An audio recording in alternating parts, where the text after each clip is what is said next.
This podcast is sponsored by nobody. Hey dudes, welcome to Splat from the Past, the only 80s themed horror and sci-fi show where things can get totally radical. Now today I will be welcoming Randall Carver. You all remember him as John Burns on the first season of Taxi, one of my favorite sitcoms of all time. And I can't wait. I'm going to have him today. His wife, Shelley Herman, who was on the show last June, has connected me with him. Randall, God, he has done so much great work. His first movie was Midnight Cowboy, celebrating its 55th anniversary. Got to get into that. And he's guest starred so many great shows. Room 222, The Waltons, Here's Lucy, The $6 Million Man. You know, God, Love Boat, lots of great stuff. You know, he starred in a movie called Time to Run, which is a faith-based movie. And he was also in Paul Thomas Anderson's There Will Be Blood. And he sells real estate. Lots of great stuff to get into. And I can't wait. I'm so glad Shelley could connect us. Also, rest in peace, David J. Scal, the old horror historian. You know, the guy was around forever. Bay Area guy. You know, he was even on Channel 2 Creature Features with another guest of mine, John Stanley. I was always emailing David to come on, you know, all the way back to like 21 and 22 for the Boris Karloff Universal Monster movie anniversaries, but I never got a response back. And he was at a couple conventions I was at, but I never had the chance to go meet him because there was so many great, you know, movie people there that I wanted to meet instead, and I regret it now. So, rest in peace, David J. Scal. A sad, sad loss. So yeah, here is my interview with Randall Carver.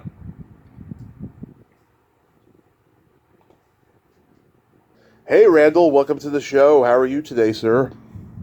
Kovac, I'm okay. How are you? Kovac, and I'll let that slide. I am great. How are you, sir? I'm doing really good today. Beautiful day out here in California. Where are you located? Modesto, California, and it's miserable over here. Oh, yeah. It's cold up there, right? Yeah, it's overcast weather. Yes. Well, it's really clear here today. It's nice and warm. Well, it's not hot, but that's good. Yeah. This is such a great honor, sir. Thank you so much for taking the time today. Well, I'm very happy to. I'm glad to do it. Did you have a good holiday season? Oh, yeah. Fantastic holiday season. How about you? It was really good. It's kind of quiet and nice. That's how I like them nowadays. Yeah, exactly. So, going back in time, I was reading that your adopted mother was a theater actress. Did she instill in you a love of acting? Yes, she did. That's how I learned to read. She was doing plays there in this little town in Texas, and I would help her memorize her lines, and that's how I learned to read.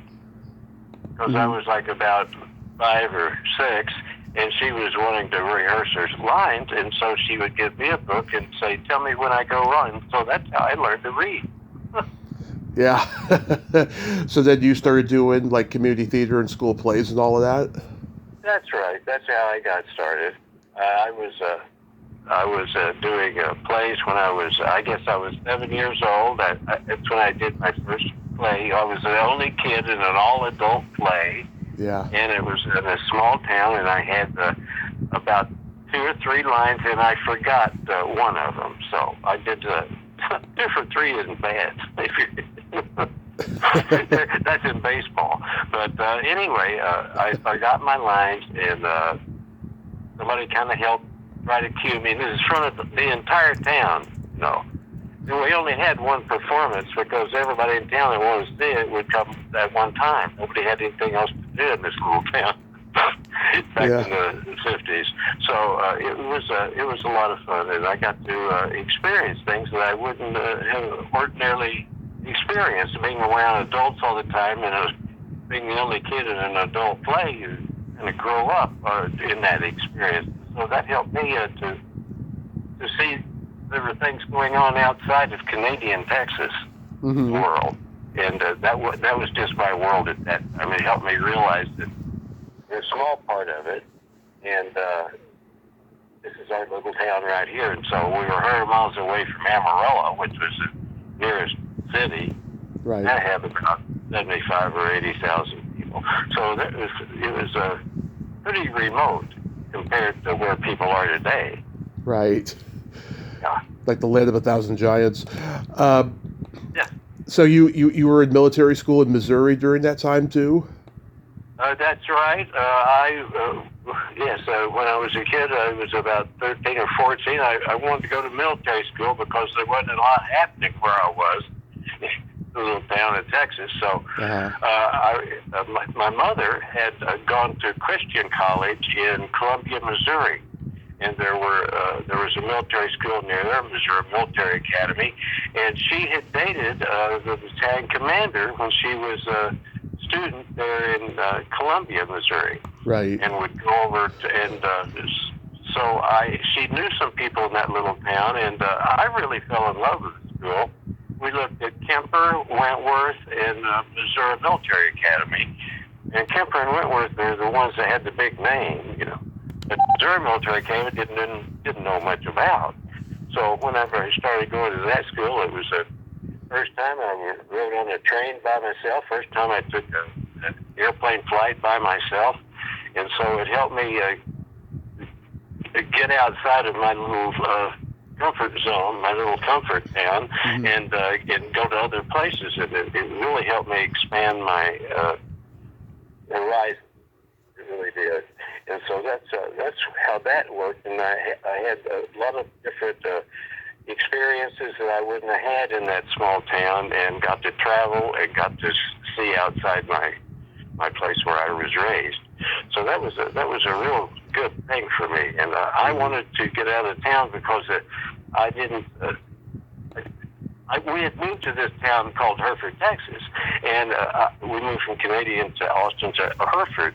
And so Hereford was 50 miles southwest of Amarillo, and I'd grown up in Canadian, which was 100 miles northeast of Amarillo. So everything centered around Amarillo. Yeah. Here in the Panhandle. And so eventually I stayed there and went to college, and then I went overseas and came back from Korea. I was accepted and studied at UCLA in the Masters of Fine Arts department there. It was a great experience. But yes. Yeah, were you doing any acting when you were at West Texas State? Yes, I did. I was in the theater department there at West Texas State University. I was graduated in 1968. And in 1968, and a month later, I was in the motion picture Midnight Cowboy, yes, which is being filmed in Texas. And I had read a little blurb in the newspaper, part of Dustin Hoffman's new movie, The Midnight Cowboy, would be filmed in Big Springs, Texas. And so I drove down to Big Springs anytime. I got in touch with the Chamber of Commerce, and they put me in touch with the Ramada Inn, and they told me when anybody was going to fly in from L.A. or New York that had anything to do with casting. They had let me know. I called, they told me, and I'd drive 250 miles over to, Big Springs and meet them as they came in to sign in at the hotel there. I would introduce myself, give them a picture, and say, I'm interested in being in this. If there's anything I can do, let me know, and I'd be happy to audition. So they said, okay. And sure enough, I went three different times. I drove there and met casting people when they were signing in, and so they got used to me, and they called me up, and I stood in, it was kind of like a receiving line out by the swimming pool. Yeah. And Jerry Hellman, the producer, John Schlesinger, who was the director, Academy Award-winning director, and John Voight, and some other casting people, all came down this receiving line, interviewed each one of us. And I was about number 7 or 8 into the thing, and I just had worked on the characterization of being a small-town West Texas punk, and I had some experience in that level. And so I just when they came by, I just yep and noped them, you know. And they kind of like that, I guess. So after they had passed me and gone by me, they came back and said, go over there, I want you to stand next to John Boyd. We're going to get some pictures of you two together. So, okay. So I went over there, and I was standing next to John, and he was kind of standoffish. He thought I was this real small-town punk. And so he was kind of standoffish, and eventually I turned to him after the photos were taken. I said, I guess this is a good thing. He says, yeah. I said, that's great. This is my first audition. I had just graduated from college last month with a degree in theater, and so this is my first thing. He says, wait a minute. John said, you're an actor? And I said, oh, yeah, I just got a degree in it from West Texas State. So, yeah, and he says, well, you should keep that under your head because all these people, they just think you're some local punk here, and they don't know that you're an educated actor. Yeah. So don't tell them about it. I'll tell them at dinner tonight. Yeah. Thank you. And so he got to get him at dinner that. Yeah, it's good advice. An actor. You didn't cast a punk in this little town. The guy's an actor. He got you. Yeah. They thought it was a real deal. So it was a wonderful experience. Yeah, I mean, did you see the whole script and go like, oh my God, this is going to be big? No, I just had my one line, one saying, and they didn't give me the script or anything. They were writing it as they went. Is what they were doing. In that, because a lot of it was kind of fluid, and so they could do that there in Texas, that they wouldn't be able to do that in New York. So they were able to do some stuff there that was very exciting. And the film, when it first came out, it was X-rated. Mm-hmm. And then a couple of 3 years later, they took the X-rated off of it because they realized it wasn't. Yeah, I mean, it became part of the nomenclature, and so many people have parodied, Dustin Hoffman's like, hey, I'm walking here. Yes. That was the improv thing. He was walking through there, and the car wasn't supposed to come into the thing. But the real taxi, they were using real cabs, and, people didn't know they were shooting something.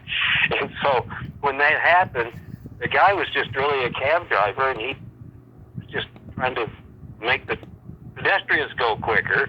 Mm-hmm. He was pulling into the intersection, and that's when Hoffman got on to it. And he said, I'm walking here. Right in character and everything. And so they used that.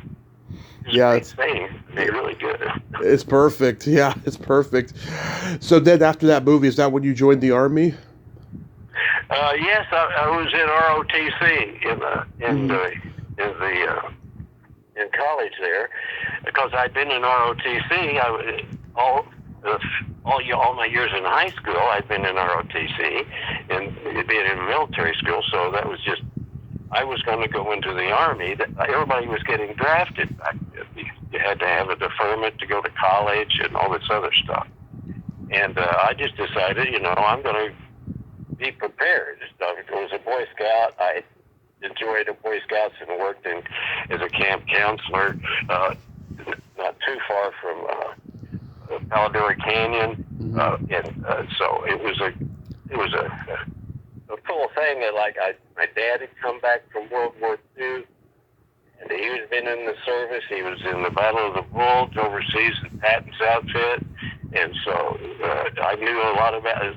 I just knew a lot about the Army and being in military, and I thought, well, I'm going to be ready to go. If I'm going to go in, and I'm not going to be a buck private, I'm going to be at least a lieutenant. Yeah. Which is, and I'll be able to help control my situation while I'm there. I won't just be at the end of things, Yeah. And then, in semi places, but it was a good thing. So anyhow, I just shot this movie, and I hadn't received my orders to go into this Army.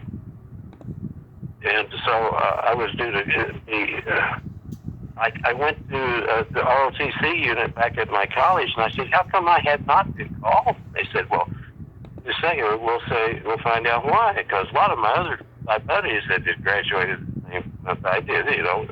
They were going away. They were in the service, and I wasn't. And they said, "Oh, just a second, let me check something, Randy." And so they checked it, and that was the first year they had done the where they hadn't they had the lottery for your draft. Mm-hmm. And I didn't even know what my lottery number, because I just decided I was going in, and that was that. So it didn't matter when my number came up on the lottery. It just didn't make it, you know, I was so geared into that. So when I got there, he says, "Listen, we have you signed off here to go to graduate school, and your birthday, do you know what your birthday was?" I said, "Yeah, it's May 25th. He says, No, do you know what the number was when it was picked?" And I said, "No." And so they checked it out, and I was 300. Yeah. I never would have gone in the service. They said, if you stay, if you go to graduate school for a year, then you won't have to. You won't be drafted. And I said, "Well, yeah, but I've already made these commitments in my mind and in my heart, you know, do my deal for the country." And that was so. So I told them I wanted to get in there. I wanted to get in and get out. I wanted to go to Holland. And then they said, "Well, okay." So I had an easy out to do my service, but I didn't take it because I wanted to do my duty. Yeah. Hold up my end of the thing. So I went in, and I got in combat zone and all this other stuff. So I did my deal, and I did what I decided I was going to do before I knew they changed the things. And but Yeah. I felt I was doing the right thing. Probably wasn't just smart, but I was doing the right thing. So then after you do your service, then you move to LA? That's right. When I was on the DMZ in Korea, I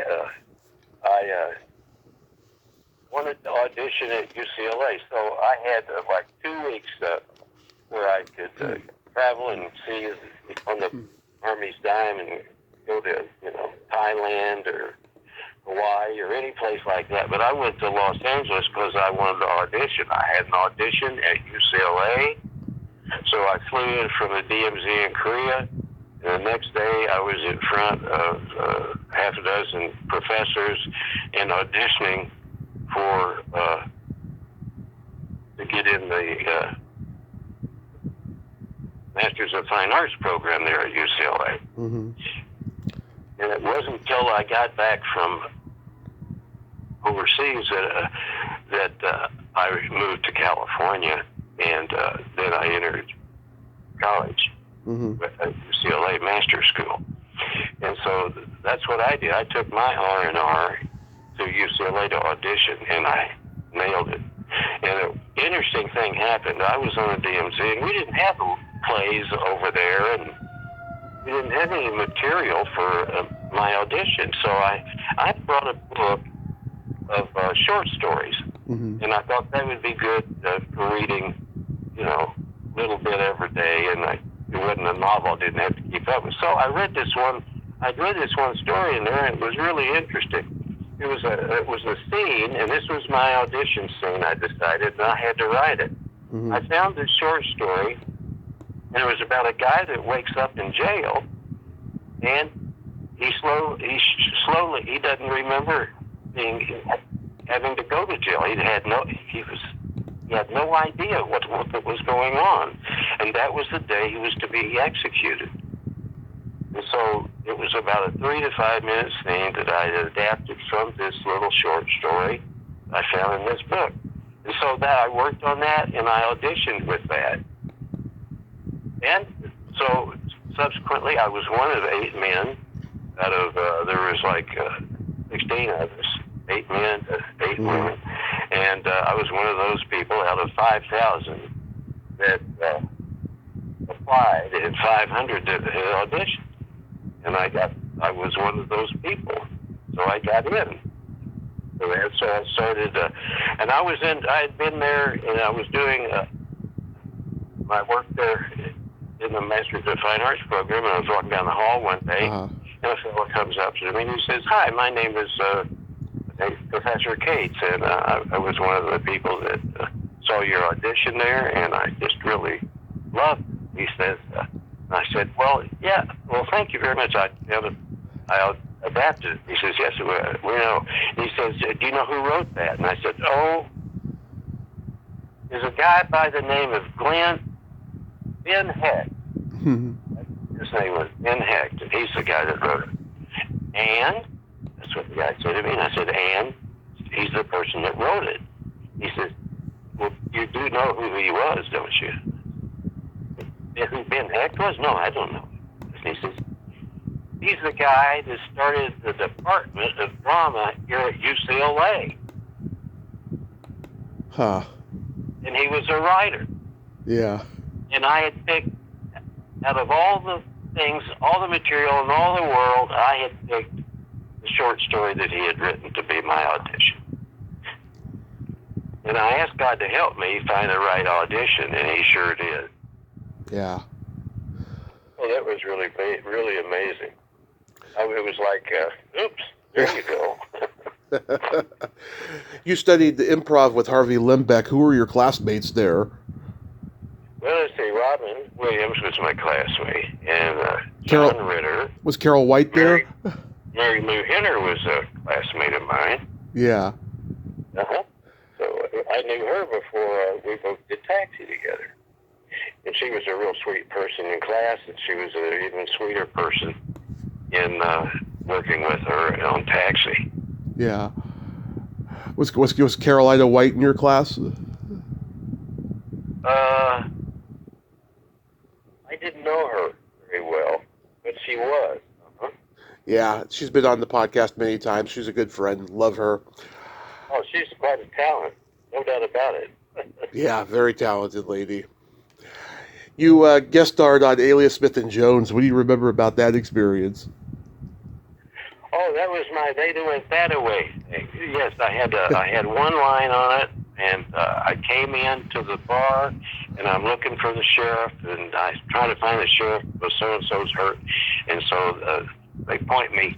They went that away. So they came in and asked me, and I told somebody that they went that way. That was all I did on that. Then you did a Room 222 episode. I saw this on YouTube the other night. You're a juvenile who's at the new school, and you worked very well with Karen Valentine, I have to say. And she's only a year younger than you. She was playing your teacher. Well, actually, we were born the same day, May the 25th, 1946. Oh, okay, because it said 47 for her. That's something I always think about. I should call her up and wish her happy birthday, but she probably doesn't remember. I was one of the last guest stars on the show, 22, and it was the first television job I ever had. Yeah, it was a guest star, and I had done Time to Run, which was a motion picture that I did. Yeah, and then I started doing TV. Picking up some TV work. Yeah, I watched Time to Run on YouTube. It's kind of a countercultural activism kind of movie with a faith-based message. Were you nervous playing the lead in the film? I was excited. I had been studying real hard for a number of years to be ready to do that, and I was ready, but not as ready as I thought I should have been. But it was a wonderful experience. Those people there with Worldwide Pictures had a real mission in life and had a real purpose behind making motion pictures. And their hearts and minds were involved in it, and their spirits, and it was just, it was one of the most pleasurable experiences I've ever had. And it was just a gift. I mean, I didn't even, I barely had an agent, and the agent that I just signed, he'd left town for a week or two, a month to go on his vacation, a yearly vacation. Yeah. So he was not in town. So, but I got in on the commercial because I was dating a girl who had an agent, and they were William Morris, and they had submitted her for this film. Mm-hmm. And so she had gotten cast in it, and they were going to use her. So I said, geez, that's wonderful. I said, shame my agent's not down. She says, well, I'll tell them about you. And I said, well, that'd be okay. Maybe something will happen. Sure enough, they said they came in. I auditioned 3 times for them. I had the lead in that thing. It was kind of like Rebel Without a Savior. Yeah. It was. And that was my go-to thing to think about at that time. I was like a rebel without a savior, and so that's how that was my mindset when it worked, and it was a beautiful experience, and it was a lovely thing, and kids loved it, parents loved it, and it was good. It was translated into a dozen different foreign languages and went around the world several times. Is the way the Worldwide Pictures, they do a 4-wall, they buy the theater out or rent the theater out and then pack it full of people for a week. That's how they do their marketing, and so that's how it worked out. Ed Nelson played your dad. What was he like to work with? He was really good. Yeah. He was very giving and very solid, and I could say and do practically anything, and he'd follow along with it, you know. Mm-hmm. But I was getting my words, tried to do them absolutely perfect, but if I slipped a little, he was right there. And so we worked really well together, and I liked the argument that we had. Yeah. And that was a really fine scene, and that was the first big thing I'd done on camera in a motion picture. So that was... I was really pleased with what I had done on that. You did many episodes of Emergency. Obviously, you had a good working relationship with them that they kept asking you back. Yes, that was good. That only happened another time, and that's when I did Norm. Yeah. Did you become friends with Robert Fuller? With who? Robert Fuller? Oh, yes. I worked with him a day, and I got to work with the guy that played Jaws in the motion picture. Oh, Richard Keel. Yeah, Yeah. And I worked with him for 2 or 3 days. He was a real nice guy. And he was just a gentle giant was what the guy was. And he was a big, big man. Yeah, 7 feet something. Yeah, he was a big, big guy. Did you get to deal much with Jack Webb? No, I never met Jack Webb. But this was his company, but he was around then and everything. But I auditioned for this role in his offices, Jack Webb conference room. I'd go in there and I'd audition, and I'd come away with the part. I did that about 3 or 4 times over 3 or 4 years, and so I was really pleased that I get to come back, and that was nice. You did Here's Lucy with Andy Griffith on there. Yes. That had to have been surreal to be on that set with those comedy legends. It really was. It was amazing. I went in the first day, and we have a table read where we're all sitting around the table and doing the reading and stuff. Mm-hmm. And I'd gotten there kind of early and everything, so I was there, and I had a nice seat, and everybody started to come in. There was this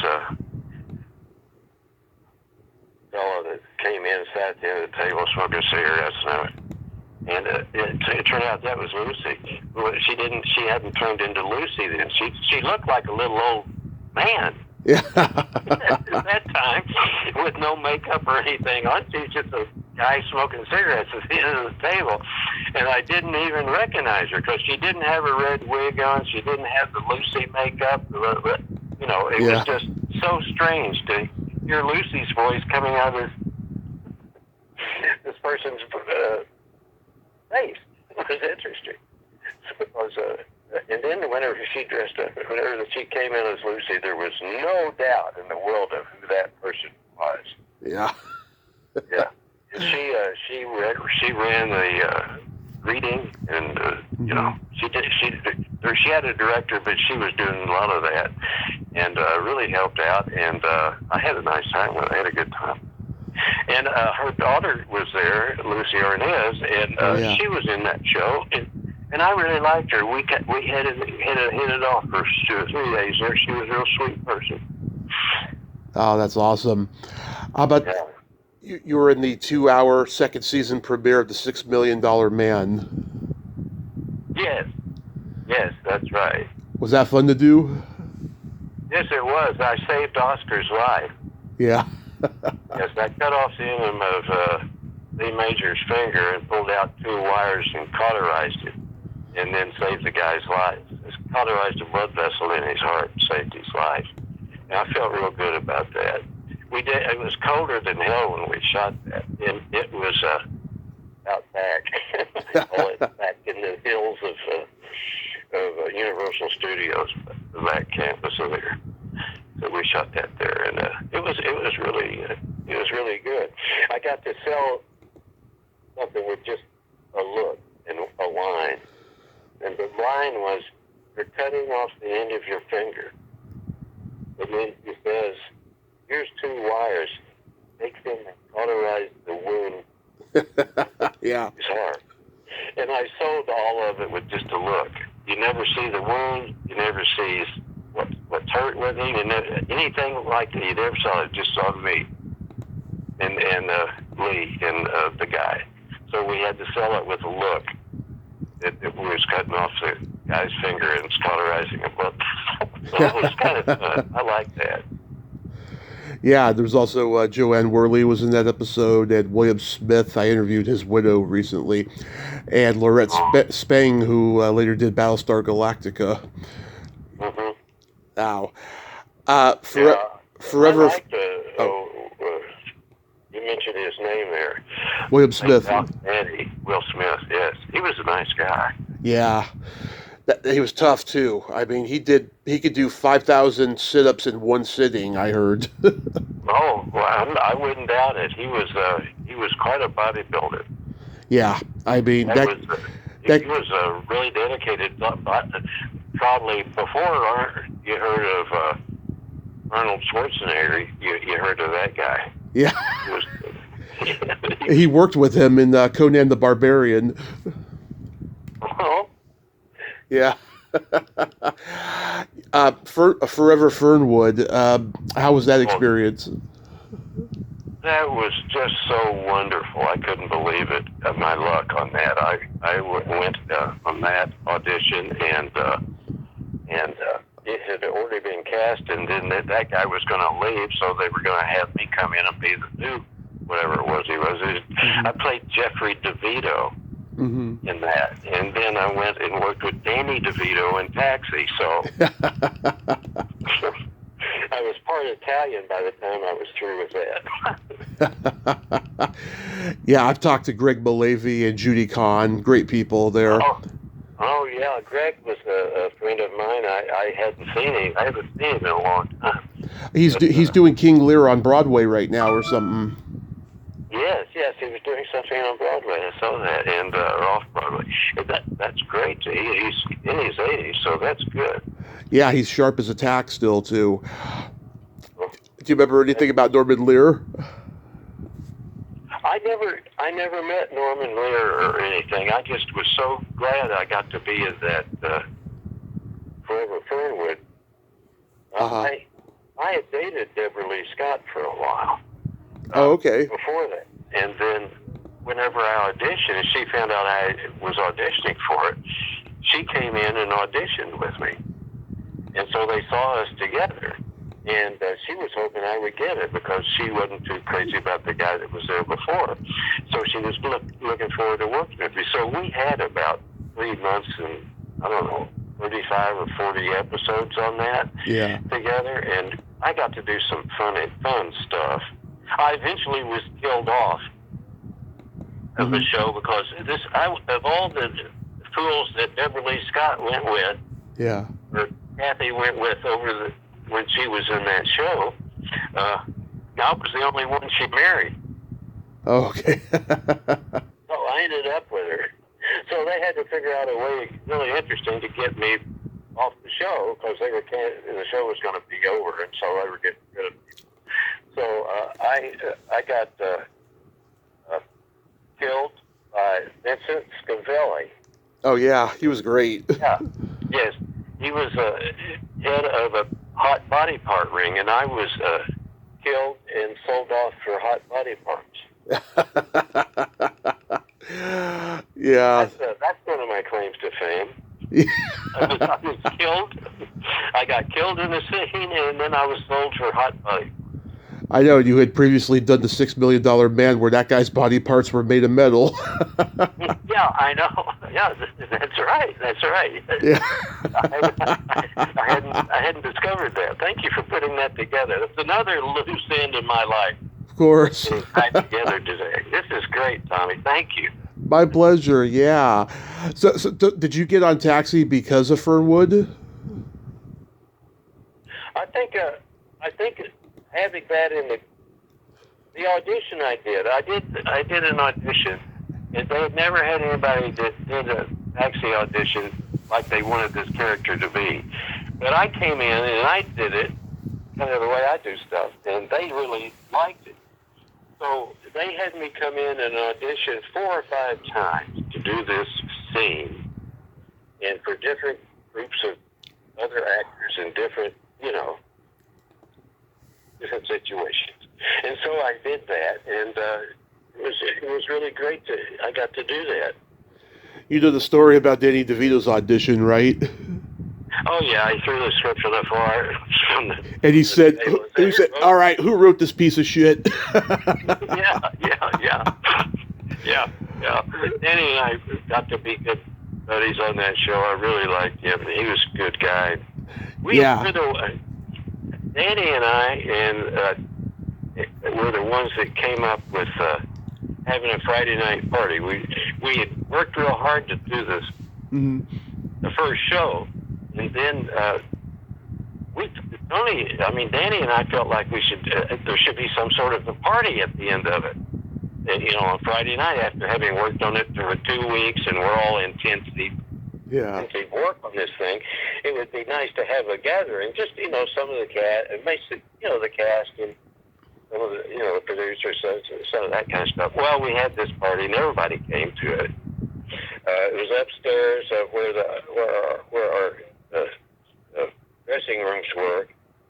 They had a little area there where we could sit and talk. Yeah. So we had that.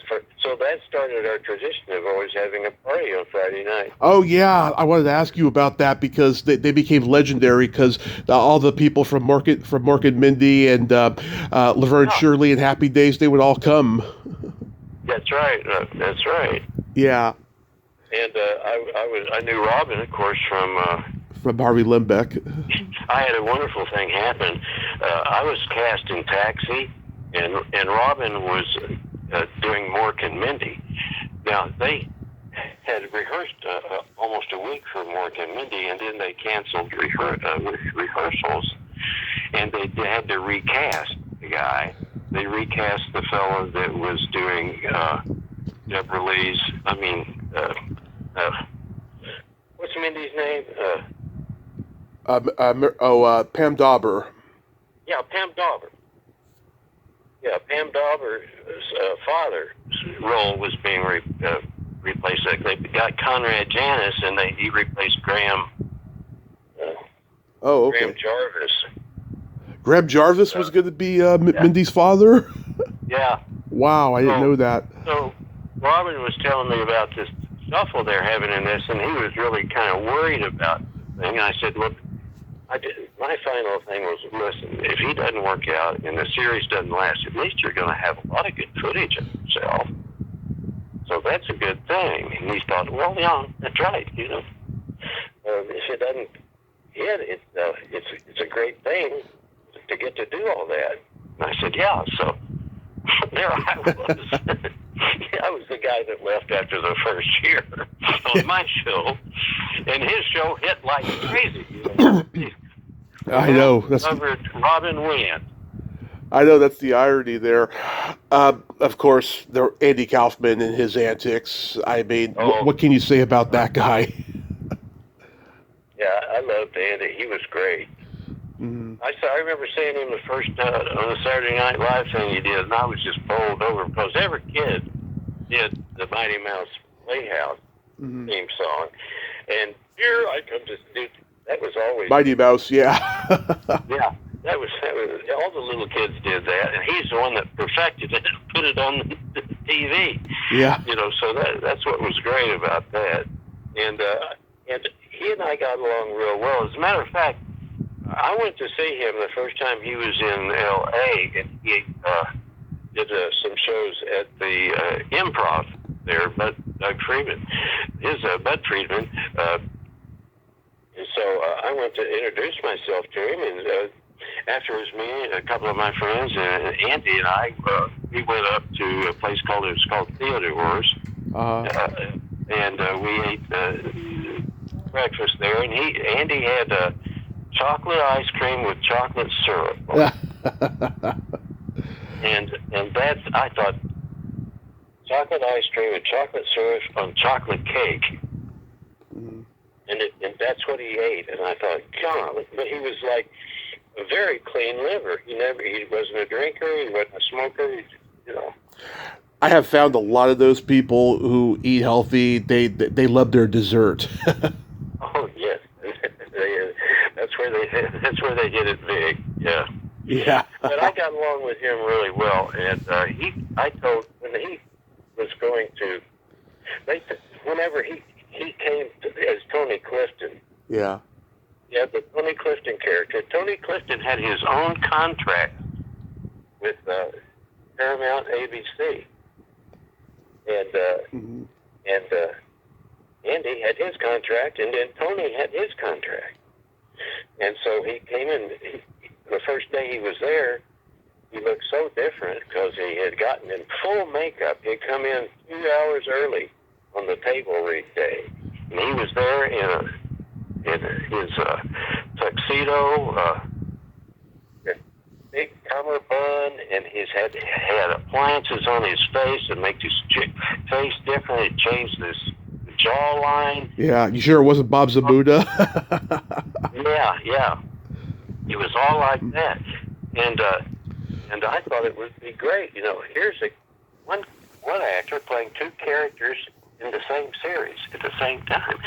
I thought, geez, if that goes over, if he can pull that off, that'd be really good for the show. Yeah. Because if nobody's, but Tony Clifton wasn't a very good actor, and he was very unprofessional. He wasn't like Andy at all. Yeah. And so he had to get fired. And the day that he got fired, we were told just to treat this new guy, Tony Clifton. He was not Andy Kaufman, Tony Clifton. And you should address him as Tony Clifton. Yeah. He is Tony Clifton for all things. You've never met him before, just visit it. And this is what we're trying. And some of the people were not wholehearted. But I was wholehearted because I thought it was a good deal. I thought it'd be great if it happened. It could work. Yeah. And so when he was there, and he was to be fired that day, he came in and he brought all the actors on the show a mechanical toy that put batteries in, and you have a little switch with a wire to it, and the little dog would hop across the stage and bark. And he had all these different kinds of animals. Mm-hmm. So I had a little animal. He gave me an animal, a little dachshund. And so I still have it. Nice. And so everybody was playing with these things, and then he's getting thrown off the thing, so we had to stop playing with the things and watch Andy get fired. So, Andy and Judd got into it, and Ed Weinberger had to come out and show him off the stage. And he had brought 3 or 4 hookers with him, Tony Clifton, and he was going to provide them for the men here in the cast. And I was real sad. I was just going to buy it. This is what the program is today. So I just commit to it. That's how I became an actor. I committed. Yeah. And so he got fired, and I was bad because the hookers left. Everybody was. So it was quite a deal, and I've always thanked Andy for being there. As a matter of fact, the first day Tony Clifton was on the set, when we got off that day, I had a telegram sent to Tony Clifton to the Paramount lot, And over the night, it came, and when he got in, when the Fletcher got in that morning, he saw the telegram, and he says, who's this John Burns guy here? Mm-hmm. Who's that? Who's that? Oh, you're the guy that did this? Well, thank you very much. So Tony Clifton liked my telegram, and I always felt good about that. And he, in my box, he wrote a little note, you know, great working with you, and let's do it again. So I still have those two items in my collection of taxi memorabilia. Oh, that's wonderful. Yes, yes. Do you have any favorite episodes from that season? I liked, I think it was The Great Line. You know what that was, don't you? The Great Line? That was just a great line. I'm trying to remember. Let's cut the preliminaries. You want to get married? Oh, okay, yeah. Yeah. That was my great line. And so that's what I told Ellen Reagan played my wife, and she was an excellent person and an excellent actress as well. She played my wife on the show. Yeah. And she was really great. I got to work with her. She was sweetie, really. And we ran into each other. We were both on a commercial audition about 15 or 20 years later, and we ran into each other. And it was really great seeing her again. She was married, and she had a nice family. Oh, that's good. Yeah. Yeah, I love Memories of Cab 804. That one's hilarious. A two-parter. Yes. The one where Conway pretends to be Louis at his high school reunion. That's a scream. Yeah, my mother flew out from Texas, and I wanted her to see that. She got to see Jeff do Danny DeVito, or Louis De Palma, I guess you would say. Louis De Palma, yeah. Jeff was great. Yeah. And of course, the Ruth Gordon episode was great. Oh, God, she was wonderful. Yeah. I remember one time, I was just amazed at where she came in with her lines all memorized. I guess. And so they started changing lines, and she was kind of confused to say, well, I thought we had this. I thought this. No, ma'am, this is the one. Oh, okay, I'll just memorize these other things. It took her just a few minutes to change the whole thing. Yeah. So she was really wonderful. I remember there's a fella on the show, and he was playing a character named Aha Rowan. Mm-hmm. And he was a foreigner, and he's supposed to dance with Ruth Gordon. Right. So let's see. Jim Burroughs was on the scene that day, and he said he started rehearsing. He says, "Okay, I need to see Judd Hirsch, Ruth Gordon, and Aha Rowan." Yeah, that's a good one. Excuse me, I'm sorry. Did you say you needed to see me, Judd Hirsch, and a hard-on? He said, "No, Aha Rowan." She says, "Oh, I'm sorry. I misheard it." To hear that word come out to hear Ruth Gordon say hard-on. That was the little lady talking about a hard-on. That just floored me. I fell out of my chair. Yeah. It's so out of the blue and just so incongruous. No. Yeah. Oh, that's brilliant. What did you think of Jim Carrey's portrayal of Andy? I thought he was superb. I thought it Yeah. was great. He was just dynamite. I remember I was a I was a fan of Howdy Doody. Yeah. He was my number one guy when I was a little kid growing up. As a matter of fact, I had a Howdy Doody about 3 feet tall, Mm-hmm. and he was a stuffed Howdy Doody doll, and that was my buddy. Yeah. And when I had to have my tonsils taken out when I was 4 years old. And so when I got my tonsils taken out, Howdy Doody and I rode the gurney down to have our tonsils taken out together. And so whenever we were rehearsing the Man on the Moon, Mm-hmm. we were rehearsing that. It was really unusual to see how Tony Clifton compared to the Tony Clifton. It was really real, and it was amazing, totally amazing. Tell me about the Love Boat experience. Oh, Lonnie Anderson and I, and her husband and his sister, we all became three really good friends on that ship, and we partied and saw each other, back in Los Angeles. It was great. What's really funny is I was on that show, and we shot. I got to go to Acapulco on the Love Boat. And so Lonnie was there, and we shot on that boat, and I had a scene where I was watching her from this part of the ship, the Hawaiian Princess, I guess, and I was over there and standing on a certain place. Well, the lady that I ended up marrying, we met in a comedy improv shop, and she was going to go overseas. On a tour. And I'd asked, she was going to tour the Mediterranean on the Princess Cruise, and I asked her to buy me something in Israel when she was going to go there. And so, but anyhow, she was walking that thing. Then she remembered walking on that ship. It was the same ship that I was on when I shot that movie. And she remembers being on that ship and thinking about me whenever she was on this particular spot where I was when I was observing Lonnie being kissed by Rich Little. And so she came back and she says, I was on the ship and I stood in the same place that you did when you did that Love Boat thing where you were watching Lonnie and Rich Little kiss. And I said, that's amazing. She says, yeah, I felt like you were there. She says, I knew that was it.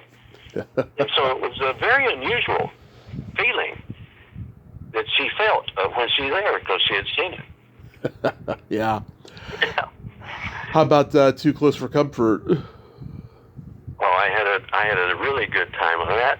I got to fall over a couch or hassock like Dick Van Dyke did on the Dick Van Dyke show when he comes and trips over that thing and rolls over. Mm-hmm.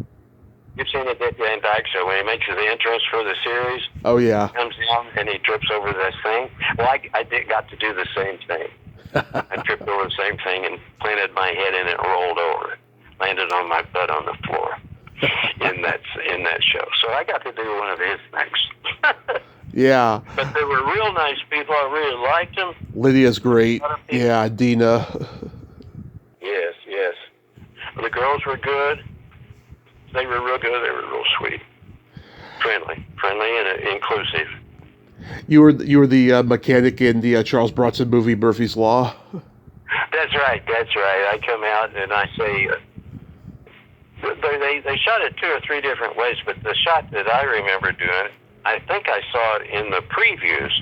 It was cut differently, and I wasn't as predominant in the thing. I was a little more to the side and not on cam. I was on cam. You heard my voice, but you didn't see me do the thing. Yeah. But whenever I did it, I did a shot where the helicopter was hovering, and I'm standing just below the runner, looking up, and I'm saying to Charles Bronson, you didn't get our authorization. He says, this is my authorization. He pulls out a gun and points at my face. So I back off.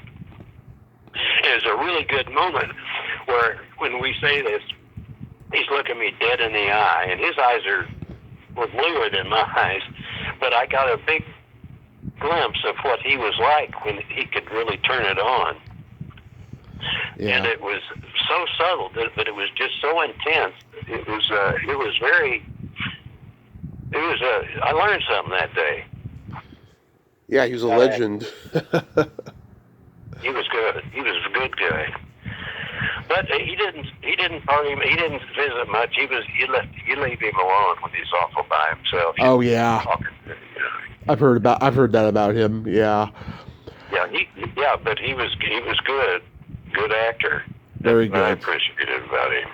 Very underrated too. People think about, the fact that he was an action star. Yeah, but he was a good one too, because he spent, 20 years, playing the villain or the supporting character, and then Yeah, he became the lead later in life. yeah, like Bruce Dern. Like Bruce Dern, exactly. Yeah, yeah. Except people wouldn't think about those people in the same idea because Bronson worked one way and Bruce Dern worked another way. So, but they were still great in a way of their approach. That's what you do is when you study acting, you study with different acting coaches and you lift a little bit from everybody. So it becomes your own thing. Now, I didn't realize that for a long, long time because I always thought, what's the secret? What's the this? What's the that? The secret to acting is there's no secret to acting. You get to be understand that, then you got a leg up on being real. Yeah. That's what you try to bring to the thing. It's not phony. It's not pretend. It's real. How did you get to be involved with There Will Be Blood? This was a sign from God. Mm-hmm. I hadn't been working very much. Sometimes sometimes you have a career like it's like a sports figure, and then sometimes it's like a coach. You're just around forever. But that's what happens to actors. My pastor here, it was Pastor Bob Bach, and he was a pastor for the First Christian Church here for 50 years. It is very unusual in that denomination, and was a great guy and a wonderful fella. And he was my pastor, and they were going to see him for a role of a farmer in There Will Be Blood. And he said, listen, I'd be better off doing the preacher in this, because he liked to do preachers, and he was a preacher, minister. And so he said, I'd like to do this thing where he marries them. That's something I could bring myself. And he says, and they said, well, yeah, but we've got you for this farmer here, and he says, well, there's a guy in my congregation, you may know him, his name's Randy Carver. They said, Randall Carver? And I said, oh, yeah, Randall Carver. And they said, oh, yeah, we remember him from Taxi. He's available? Mm-hmm. So the pastor ended up getting me a job in this movie. That doesn't happen. you go for spiritual guidance there. You don't go to get a job. So I thought, well, that's it. I'm still involved. I'm still in show business. The pastor got me a job. So I got to work with him, and it was really an unusual day to work with Daniel Day-Lewis. Yeah. Because he's a kind of an interesting character, and he likes that. Yep. So anyhow, it came time to do my scene, and so they had me do it, and I had one line in that scene, and that was, what kind of royalty, or what kind of royalty are you talking about? Mm-hmm. That's when he's trying to sell us a bill of goods, to buy a ranch and drill on it, So that was my only line. But he has a long speech, and he's talking to me and the lady that plays my wife. And so we did a lot of listening, Mm-hmm. And so I had to do that. And whenever I was going through my scene, he would start looking at me, and I had my line, and I was supposed to be looking at him all the time he's talking. And so he starts to drift away, and so instead of talking to me, he's talking to somewhere else. Mm-hmm. And so it kind of ignored me. So I got kind of PO'd by that after about the first 20 takes of him kind of ignoring me. So at this time, when he starts to ignore me, I follow his look, and he's looking right at my wife. And then I let it dawn on me that he's hitting on my wife all the time. This is going on. Mm-hmm. And I send that through my eyes. And the director, Paul Thomas Anderson, and the camera guy started laughing, and it shook shook the stand that the camera was on because it caught them off guard. And so they got one like that, and they used it. They used that scene to help sell it to other people. They showed that scene to other people to show where the film was going, the production thing. So it became a big thing, and it got in this thing. It just didn't fit in the movie. The situation, it was too funny for the movie, so they took it out, and they had me had another shot that they had used where I didn't do that thing. They were letting them know that I knew that he was doing that. It wasn't right for the scene. So I really felt great about that. I got to improv and got to do some stuff that they weren't anticipating, and I got a nice laugh out of it. It was unfortunate that it wasn't in the film. Yeah. I mean, Paul Thomas Anderson, he's well beyond his years. He's just a cinematic genius. Yeah, he's yeah. And so when we had a screening of the movie, and we all came, and everybody was there on Paramount Lot, and there was a kind of a receiving line going in front of to see Paul Thomas Anderson and to see Randall Day-Lewis. And so I was in line. I was going to go see those people and everything, and I got closer and closer to Paul Thomas Anderson. I mean, to Daniel Day-Lewis, and I was getting closer to him, and it dawned on me that I didn't know him. Yeah. Because all the times he was around me, he was in character. Off the times that we were not on the set shooting, the time that we were having coffee together, this type of thing. Thomas Anderson told me about going hunting, and I told him about my cousin that had a place to hunt where he was hunting down in Texas there. And so, and I got there, and I really got to it, and I realized I didn't really know him because he was in character the whole time. Right. So what you got going on these days? Are you still doing real estate? Well, yes, I am. I'm doing that part-time. I own a little bit of real estate here. Well, if you own a little bit of real estate in California, it's good. It's worth a lot. It costs a lot of money to own a little bit. So I'm doing okay in that area. But I'm still going up for auditions. I get some callbacks sometimes. Sometimes I don't get it.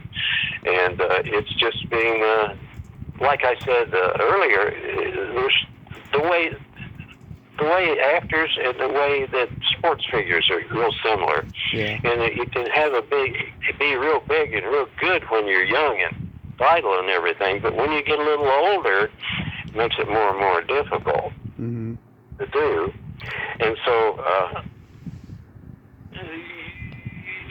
when you're about 35 and you're an actor, and if you haven't hit, if you're not a big deal by you're 35, then you should go home because you're never going to be a big star. Mm-hmm. That's what the school of thought was when I got here 50 years ago. So, but I didn't do that. I stayed here, and I took smaller parts and worked when I could, and I had a horrible time with my agents. One was lying to me for about half a dozen years that he was sending me out, and they weren't. And, just the crappy side of show business, where people lie to you and tell you they're doing the work on your behalf, and there's nothing they're doing, and you just count on them, and you can go years and years and count on these people, and they're not doing it.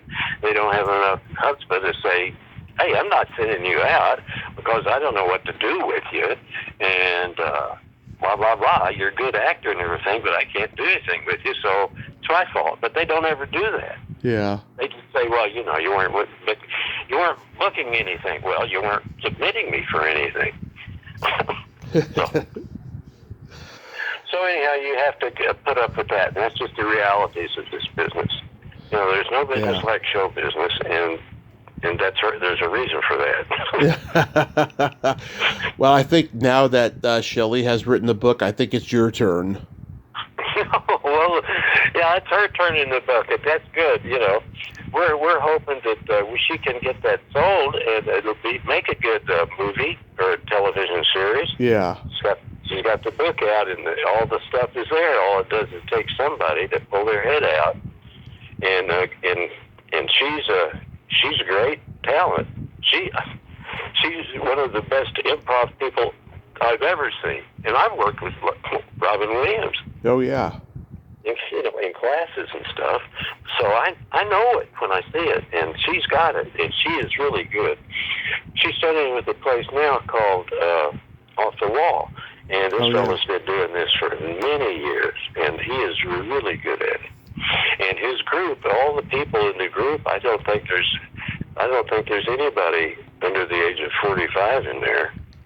Everybody's older, so you're working with people that have been doing this for decades and know how to do it, and it's ingrained in them.